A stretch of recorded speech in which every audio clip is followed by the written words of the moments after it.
जय श्री हरि विष्णु। परम एकादशी हिंदू धर्म की अत्यंत पुण्यदायी और फलदायी एकादशी मानी जाती है।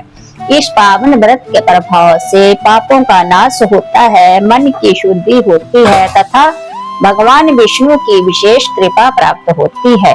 इस वीडियो में जानिए परमा एकादश व्रत की महिमा, व्रत तथा पूजन विधि और लाभ। वीडियो पसंद आए तो लाइक, शेयर और चैनल सब्सक्राइब अवश्य करें। परमा एकादशी व्रत कथा और महत्व। अर्जुन ने कहा, हे कमल नयन, अपने शुक्ल पक्ष की एकादशी का विस्तार पूर्वक वर्णन कर मुझे सुनाया। अतः अब आप कृपा करके मुझे अधिक मास के कृष्ण पक्ष की एकादशी का क्या नाम है, इसमें किस देवता का पूजन किया जाता है तथा इसके व्रत से किस फल की प्राप्ति होती है तथा उसकी विधि क्या है, इन सब के बारे में बताइए। श्री भगवान बोले, हे अर्जुन, अधिक मास के कृष्ण पक्ष में जो एकादशी आती है वह परमा एकादशी कहलाती है। वैसे तो प्रत्येक वर्ष 24 एकादशियां होती है। अधिक मास या मल मास को जोड़कर वर्ष में 26 एकादशियां होती है। अधिक मास में 2 एकादशियां होती है जो पद्मिनी एकादशी और परमा एकादशी के नाम से जानी जाती है। इसके व्रत से सभी पाप नष्ट हो जाते हैं तथा मनुष्य को इस लोक में सुख तथा परलोक में सद्गति प्राप्त होती है। इसका व्रत विधान अनुसार करना चाहिए और भगवान विष्णु का धूप, दीप, नैवेद्य, पुष्प आदि से पूजन करना चाहिए। इस एकादशी की पावन कथा जो कि महर्षियों के साथ कंपलिया नगरी में हुई थी, वह मैं तुमसे कहता हूँ, ध्यान पूर्वक श्रवण करो। परमा एकादशी व्रत कथा। कंपिला नगरी में सुमेधा नाम का एक अत्यंत धर्मात्मा ब्राह्मण रहता था। उसकी स्त्री अत्यंत पवित्र तथा पतिव्रता थी। किसी पूर्व पाप के कारण वह दंपति अत्यंत दरिद्रता का जीवन व्यतीत कर रहे थे। ब्राह्मण को भिक्षा मांगने पर भी भिक्षा नहीं मिलती थी। उस ब्राह्मण की पत्नी वस्त्रों से रहित होते हुए भी अपने पति की सेवा करती थी तथा अतिथि को अन्न देकर स्वयं भूखी रह जाती थी और पति से कभी किसी वस्तु की मांग नहीं करती थी। दोनों पति पत्नी घोर दरिद्रता का, घोर निर्धनता का जीवन व्यतीत कर रहे थे। एक दिन ब्राह्मण अपनी स्त्री से बोला, हे प्रिया, जब मैं धनवानों से धन की याचना करता हूँ तो मैं तुझे मना कर देते हैं। गृहस्थी धन के बिना नहीं चलती, इसलिए यदि तुम्हारी सहमति हो तो मैं प्रदेश जाकर कुछ काम करूं, क्योंकि विद्वानों ने कर्म की प्रशंसा की है। ब्राह्मण की पत्नी ने विनीत भाव से कहा, हे स्वामी, मैं आपकी दासी हूँ।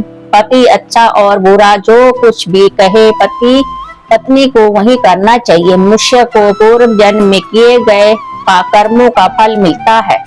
सुमेरु पर्वत पर रहते हुए भी मनुष्य को बिना भाग्य के स्वर्ण नहीं मिलता। पूर्व जन्म में जो मनुष्य विद्या और भूमि दान करते हैं, उन्हें अगले जन्म में विद्या और भूमि की प्राप्ति होती है। ईश्वर ने भाग्य में जो लिखा है उसे टाला नहीं जा सकता। यदि कोई मनुष्य दान नहीं करता तो प्रभु उसे केवल अन्न ही देते हैं। इसलिए आपको इसी स्थान पर रहना चाहिए, क्योंकि मैं आपका विषोह नहीं सह सकती। पति बिना स्त्री की माता, पिता, भाई, ससुर तथा संबंधी आदि भी सभी निंदा करते हैं। इसलिए हे स्वामी, कृपा कर मुझे कहीं न जाएं। जो भाग्य में होगा वह यही प्राप्त हो जाएगा। स्त्री की सलाह मानकर ब्राह्मण प्रदेश नहीं गया। इसी प्रकार समय बीतता रहा। एक दिन बाद कौंथिन ऋषि वहां आए। ऋषि को देखकर ब्राह्मण सुमेधा और उसकी स्त्री ने उन्हें प्रणाम किया और बोले, आज हम धन्य हुए। आपके दर्शन से आज हमारा जीवन सफल हुआ। ऋषि को उन्होंने आसन तथा भोजन दिया। भोजन देने के बाद पतिव्रता ब्राह्मणी ने कहा, हे ऋषिवर, कृपा कर आप मुझे दरिद्रता का नाश करने की विधि बताइए। मैंने अपने पति को प्रदेश में जाकर धन कमाने से रोका है। मेरे भाग्य से आप आज गए हैं। मुझे पूर्ण विश्वास है कि अब मेरी दरिद्रता शीघ्र ही नष्ट हो जाएगी। अतः आप हमारी दरिद्रता नष्ट करने के लिए कोई उपाय बताइए। ब्राह्मणी की बात सुन कौंडिन्य ऋषि बोले, हे ब्राह्मणी, मल मास की कृष्ण पक्ष की परमा एकादशी के व्रत से सभी पाप, दुख और दरिद्रता आदि नष्ट हो जाते हैं। जो मनुष्य इस व्रत को करता है वह धनवान हो जाता है। इस व्रत में नृत्य, गायन और सही रात्रि जागरण करना चाहिए। यह एकादशी धन वैभव देती है तथा पापों का नाश कर उत्तम गति भी प्रदान करने वाली होती है। धन आदिपति कुबेर ने भी इस एकादशी व्रत का पालन किया था, जिससे प्रसन्न होकर भगवान भोलेनाथ ने उन्हें धनाक्षय का पद वरदान किया। इसी व्रत के प्रभाव से सत्यवादी राजा हरिश्चंद्र को पुत्र, स्त्री और राज्य की प्राप्ति हुई थी। दंतु उपरांत कौंडिन्य ऋषि ने उन्हें एकादशी का व्रत का समस्त विधान कह सुनाया। ऋषि ने कहा, हे ब्राह्मणी, पंचरात्रि व्रत इससे भी ज्यादा उत्तम है। परमा एकादशी के दिन प्रातः काल नित्य कर्म से निर्मित होकर विधान पूर्वक पंचरात्रि व्रत आरंभ करना चाहिए।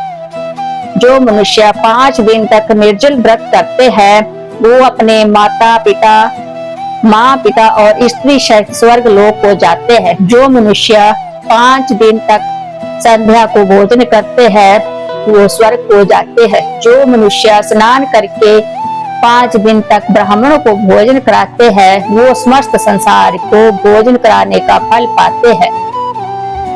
जो मनुष्य इस व्रत में अश्व दान करते हैं उन्हें तीनों लोकों को दान करने का फल मिलता है। जो मनुष्य उत्तम ब्राह्मण को तिल दान करते हैं वो तिल की संख्या के बराबर वर्षों तक विष्णु लोक में वास करते हैं। जो मनुष्य घी का पात्र दान करते हैं वह सूर्य लोक को जाते हैं। जो मनुष्य 5 दिन तक ब्रह्मचर्य पूर्वक रहते हैं वो देवगामनों के साथ स्वर्ग को जाते हैं। हे ब्राह्मणी, तुम अपने पति के साथ इसी व्रत को धारण करो, इससे तुम्हें अवश्य ही सिद्धि और अंत में स्वर्ग की प्राप्ति होगी।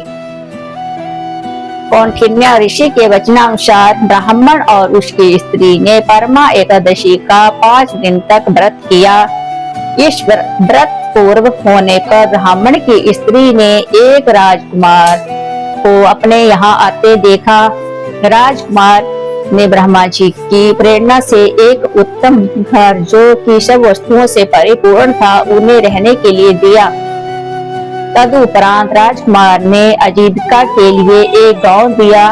इस प्रकार ब्राह्मण और उसकी स्त्री की गरीबी दूर हो गई और पृथ्वी पर काफी वर्षों तक सुख भोगने के पश्चात वो पति पत्नी श्री विष्णु के उत्तम लोक को प्रस्थान कर गए। अगर कथा अच्छी लगी